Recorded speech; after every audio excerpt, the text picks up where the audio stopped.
शिवा लंबोदरं परमसुन्दरमेकदन्तं रक्ताम्बरं त्रिनयनं परमं पवित्रम् उद्धदिवाकरनिभोज्ज्वलकान्तिकान्तं विघ्नेश्वरं सकलविघ्नहरं नमामि।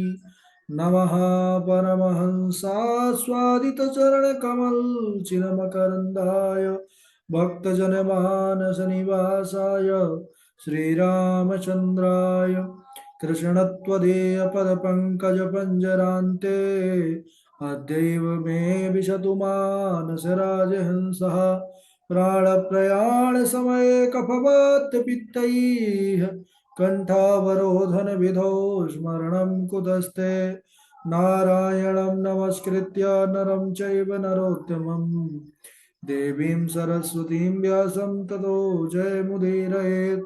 श्रीलक्ष्मीनाथसमारम्भां नाथयामुनिमध्यमाम् अस्मदाचार्यपर्यन्तां वन्दे श्रीगुरुपरम्पराम्।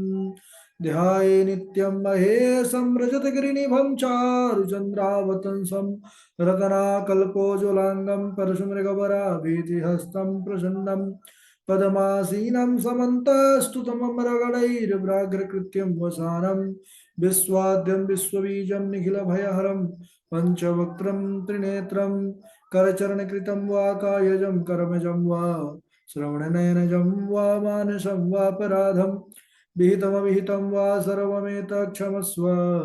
जय जय करुणाब्धे श्री महादेव शंभो। अंजनानंदनं वीरं जानकी शोकनाशनं कपीशमक्षहन्तारं वन्दे लङ्काभयङ्करं भक्ति भक्त भगवंत गुरु चतुर्नाम बप्येक इनके पद बंधन किए नासत विघ्न अनेक। बोले सांब सदाशिव भगवान की जय। पावन शिव महापुराण की जय। परम मंगलमय परात्पर अखिलेश्वर अचिंत कल्याण गुणगण निधान सर्वेश्वर सर्वाधिपति श्रेष्ठ आचरणवान प्रजा के सुखदाता विज्ञान के पूर्ण ज्ञाता देवाधिदेव जगत नियंता जगदीश्वर पंच तत्व उत्पादक विश्वेश्वर मंगल करता श्री सांब सदाशिव भगवान के पावन चरणारविंदों पर कूटशः नमन नतमस्तक वंदन एवं अभिनंदन। पाराम्बा भगवती जगदीश्वरी शंकर शिव प्राणवल्लभा जगत जननी माँ जगदम्बा माता पार्वती जी के पावन चरणारविंदों पर कूटशः विनती। समस्त भूतादिक सिया राम मैं सब जग जानी करहूँ प्रणाम जोर जोर। हम सबका यह परमो सौभाग्य की पावन शिव संहिता शिव महापुराण सीखने का पावन सत्संकल्प लेकर के विचार लेकर के एक स्थान पर एक साथ जुड़ करके इस शिव कथा मंदाग्नि पर स्नान करने का लाभ प्राप्त कर रहे हैं। हम सब पूर्व में बड़ा ही सुंदर चरित्र को श्रवण कर रहे थे जिसमें वह यज्ञदत्त के पुत्र गुण निधि कैसे भगवान शंकर के साथ मैत्री, भगवान शंकर की कृपा से वह किस प्रकार दम राजा हुए, उसके बाद अलकापुरी के राजा कुबेर हुए जिनका मित्रता भगवान सदाशिव के साथ हुआ। तभी से कैलाशवासी क्योंकि कुबेर को बोले थे कि मैं सदैव तुम्हारे पास ही निवास करूंगा, तो वह कैलाशपुरी पर रहने लग गए। तो भगवान सदाशिव बहुत कृपालु हैं। अभी हम सब सृष्टि खंड के रुद्र संहिता और सृष्टि खंड पर बने हुए थे। अब हम सती खंड पर प्रवेश करेंगे क्योंकि अब यहाँ से माता सती का चरित्र प्रारंभ होगा। नारद जी बोलते हैं अपने पिताजी से ब्रह्मा जी से कि हे विदेव, भगवान शंकर की कृपा से आप सब कुछ जानते हैं। आपने अभी भगवान सदाशिव के बड़े सुंदर चरित्र कहे, बहुत विशेष जो सबका मंगल करने वाले हैं, लेकिन सदाशिव के चरित्र ही इतने निर्मल हैं, ऐसे सुंदर हैं कि उससे मन अघाता नहीं है। इसलिए मैं और सुनना चाहता हूँ। और कहा भी है बाबा जी ने कि राम कथा जे सुनत अघाही राम कथा जे, सुनत अघाही रस विशेष जाना तिन नाही। तो उन्होंने भगवान के सुंदर कथा का रस ही नहीं जान पाया, जो कह दिया कि बस हमने बहुत सुन लिया। तो नारद जी विशेष रसिक है, ऐसे ही रसिक श्रोताओं का कल्याण होता है। नारद जी ने कहा कि हे पिताजी, पूर्णांशः शंकरस्यैव यो रुद्रो पूर्णतः पुरा विधे त्वया महेशानः कैलास निलयो वसी। हे पिताजी, आपने पहले भगवान शंकर के पूर्णांश महेश कैलाशवासी उन प्रभु का वर्णन किया जो योगी थे। तो जो सदैव एकांत में रहने वाले, अकेले विचरण करने वाले शंभुनाथ थे, वह सदाशिव योगी होते हुए एक स्त्री से किस प्रकार विवाह करके गृहस्थी हो गए, यह अब हमको कथा सुनाइए। जो पहले दक्ष की पुत्री थी, फिर हिमालय की कन्या होकर पार्वती बनकर भगवान शंकर को पति रूप में प्राप्त की, यह सब वृत्तांत मैं सुनना चाहता हूँ, शिव जी के चरित्र सुनना चाहता हूँ। तब नारद जी के ऐसे वचन सुन करके ब्रह्मा जी ने कहा कि हे नारद, शृणु तात मुनि श्रेष्ठा कथयामि कथां शुभां, यां श्रुत्वा सफलं जनमा भविष्यति न संशय। सुनिए हे नारद, अब मैं भगवान सदाशिव की मंगल कारिणी कथा कह रहा हूं, जिसको सुनकर जन्म सफल हो जाता है, इसमें कोई संशय नहीं है। ब्रह्मा जी ने कहा कि बहुत पुराने समय की बात है कि मैं अपनी संध्या नामक पुत्री को देखकर मोहित हो गया। कामदेव के बाणों से पीड़ित होने के कारण विकार ग्रस्त हो गया था महाराज।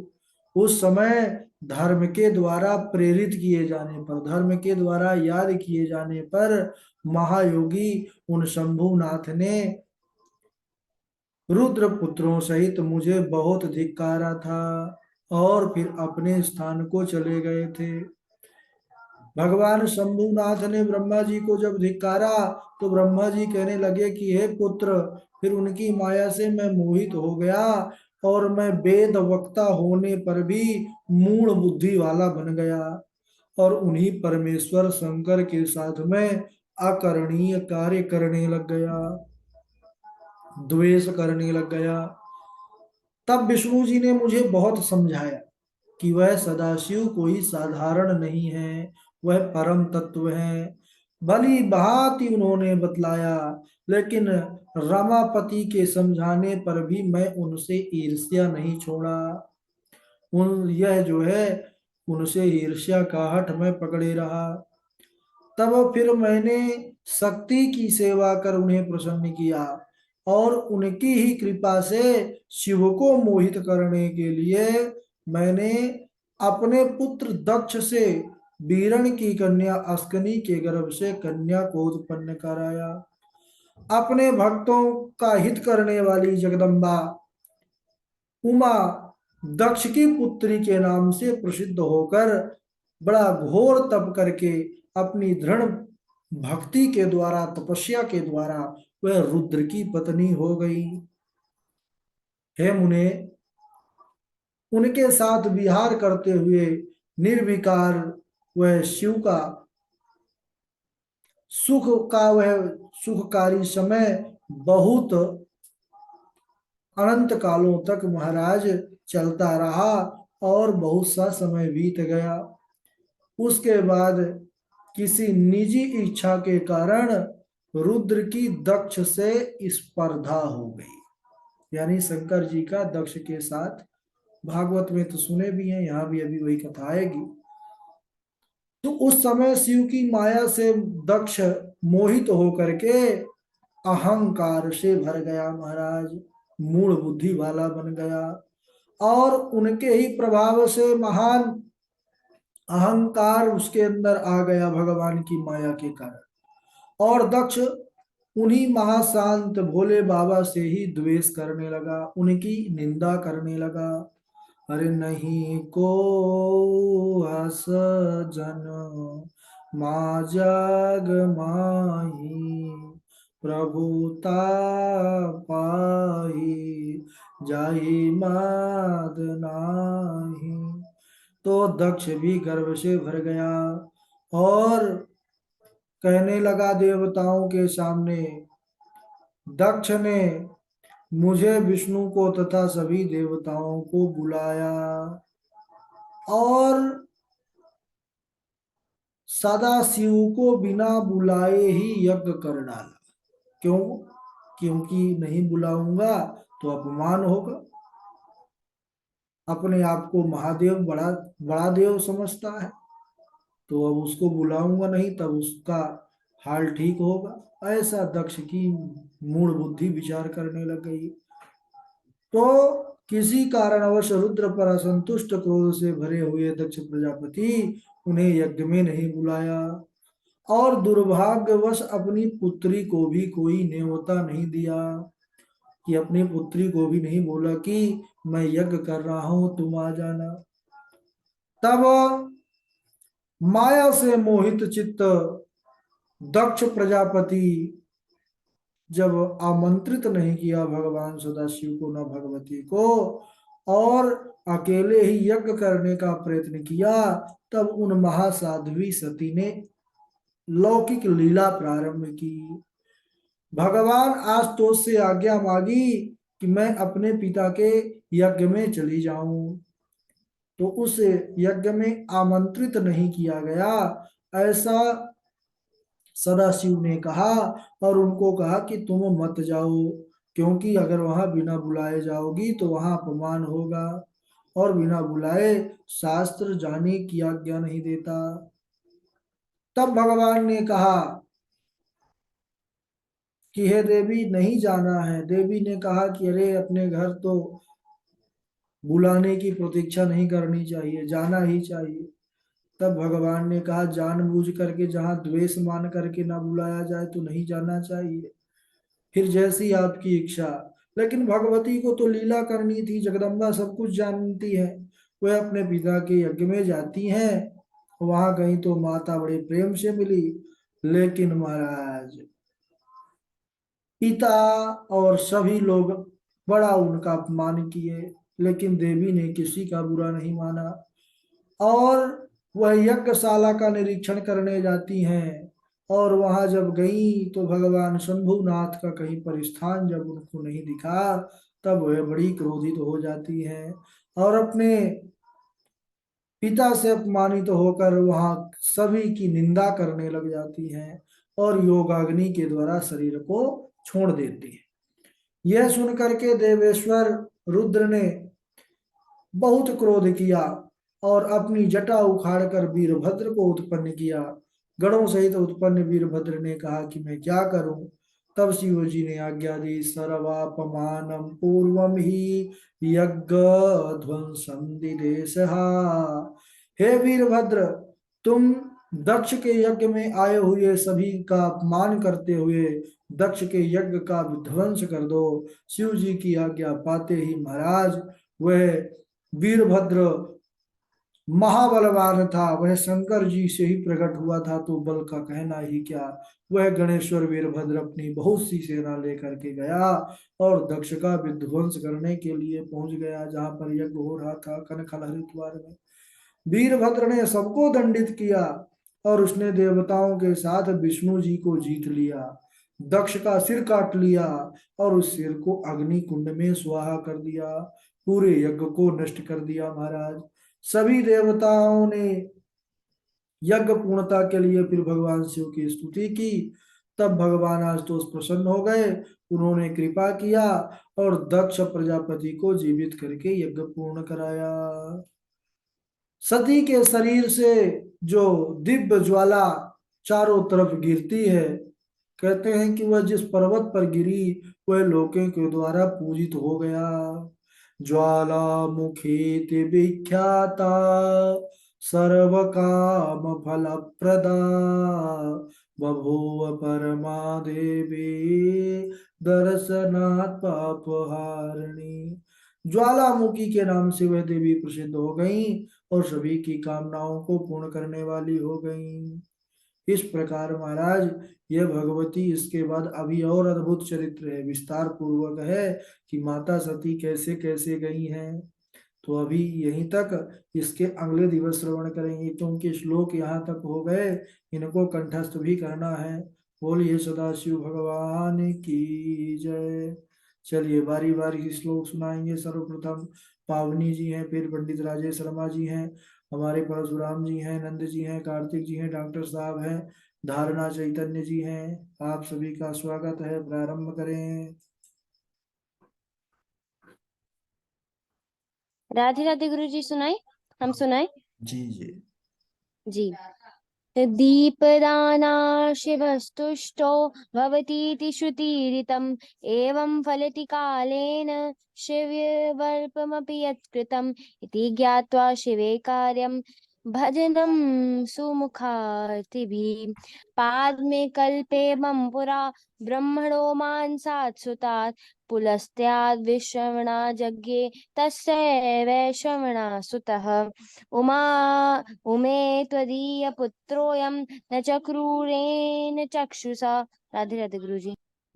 ठीक है, और आगे सुनाए। राधे राधे गुरु जी। हाँ डॉक्टर साहब सुनाए। द्यूपदान शिशु विस्तुष्टो भवतीति श्रुतिरितम् एवं फलति कालेन शिवे त्वदीमपि यत् कृतम् इति ज्ञात्वा शिवे कार्यं भजनं तु मुखुस्थिभिर् पाद में कल्पे मम पुरा ब्राह्मणे मान सात सुतात पुलस्त्या दुश्रवणा जड़े तस्य वैश्रवणम सुता। राधे राधे गुरु जी। गुरु जी प्रणाम। गुरु जी प्रणाम। हाँ हाँ राजेश शर्मा जी, जय श्री नारायण, सुनाइए। एवं फलति कालेन स्वल्पमपि यत्कृतम् इति ज्ञात्वा शिवे कार्यं भजनं सुसुखार्तिभिः पाद पाद्मे कल्पे मम पुरा ब्राह्मणो मानसा सुतात् पुलस्यात् श्रमराजग्ने तस्य तस्य वरः वैश्रवण तस्य वै समरः सुतः मया सख्यं च ते नित्यं वक्ष्यामि च तवान्तिके। जी गुरु जी प्रणाम। ठीक है, आगे। राधे राधे गुरु जी। हाँ राधे राधे। द्वीपदानाचित्तुष्टौ भवतीति श्रुतिसित्तमा एवं फलति कालेन शिवे त्वमपि यत्कृतम् इति ज्ञात्वा शिवे कार्यं भजनं सुसुखार्थिभिः पादे कल्पे मम पुरा ब्रह्मणात् सुतात् पुलस्त्याद्विश्रवणा चक्रे तस्य वैश्रवणः स्तुतः उमेत्पदीय पुत्रोऽयं न च कृणेन चक्षुषा मया सख्यं च ते नित्यं वक्ष्यामि च तवान्तिका।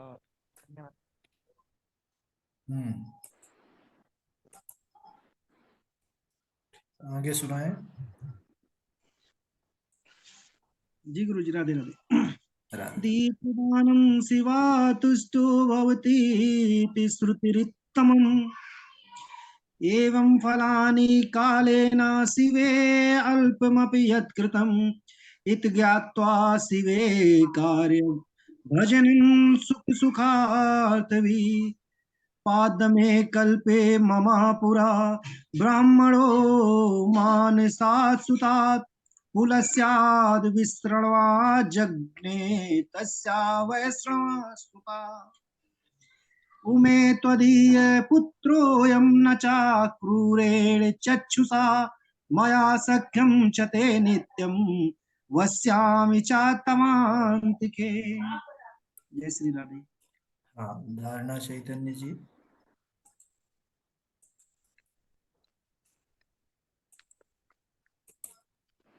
राधे राधे। हाँ, राधे राधे।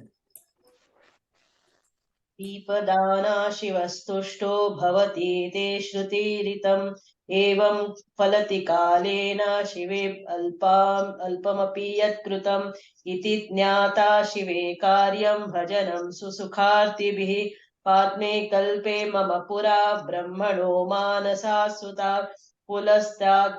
पुलस्त्याद्विश्रवणा जज्ञे तस्य वैश्रवणः सुता उमे त्वदीयपुत्रोऽयं न च क्रूरेण चक्षुषा मया सख्यं च ते नित्यं वत्स्यामि च तवान्तिके। राधे राधे आचार्य जी। हाँ, राधे राधे। चलिए, आज कौन? राधे राधे गुरु। हाँ, परशुराम जी सुनाए।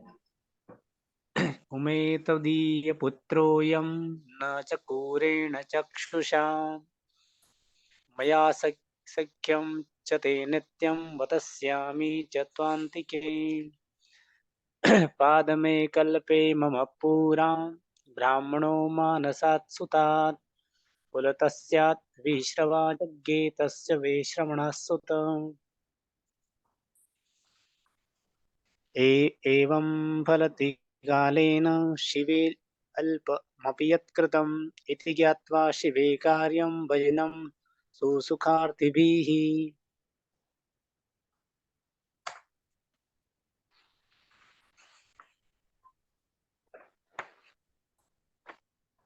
ठीक है,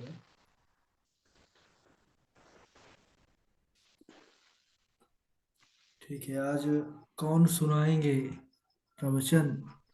मैं कर दूं गुरु जी? ठीक है, स्वागत है परशुराम जी। जी गुरु जी। तैयार हैं आप? बस 1-2 मिनट गुरु जी। अच्छा अच्छा, ठीक, तैयार है।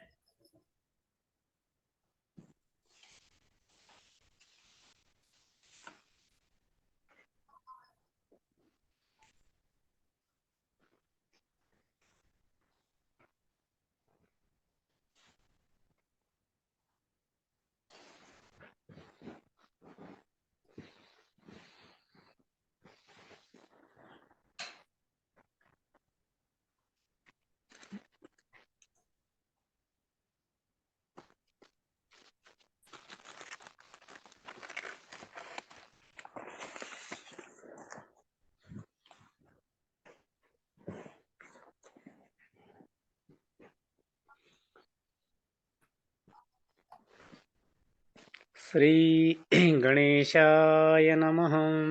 अस्मद्गुरुभ्यो